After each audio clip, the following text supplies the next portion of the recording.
Welcome back. The Federal Reserve maintains that their intention for keeping rates low until mid-2013 is to push companies out on the risk curve, the hope being that they'll build plants, hire workers, issue debt to do all those things. Our next guest says, though, as you take a look, of course, at that incredible yield on the 10 and 30-year bond, those policies are having an opposite effect. She's Caitlin Long, Managing Director for Morgan Stanley's Capital Markets, and she's here to explain. All right, I wouldn't, to me, it's like borrowing costs are at all-time lows. Even if spreads to treasuries are higher, cost of capital is still incredibly low. Why isn't corporate America doing more?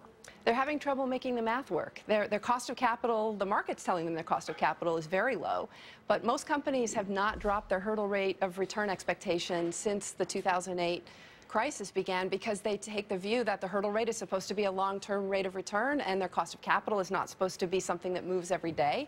So when they plug their cost of capital in, they're using a much higher number than the market is telling them the cost of capital is. And so they're not meeting the hurdle rate in terms of the return that they would want to get based on whatever projections they're making for a specific investment. That's right. And in addition to that, return prospects, of course, are very low because interest rates are very low. So when you put together the fact that return prospects are low and cost of capital assumptions are high, it's not a surprise that so much cash has built up on companies' balance sheets. So what's going to break this here? Either the hurdle rate's got to come down or things have to normalize? I mean, which is going to happen first? Good question. And this is one of the side effects of the discussions vis-a-vis interest rates and the Fed that is rarely talked about because there's not a natural constituency to talk about it. It's not a financial market phenomenon per se. It's more CapEx, and it is M&A related, of course, but it is a drawback to sitting on interest rates and keeping interest rates artificially low. Yes, it's not something I've heard before, I have to say. Yeah, very interesting. You also had some interesting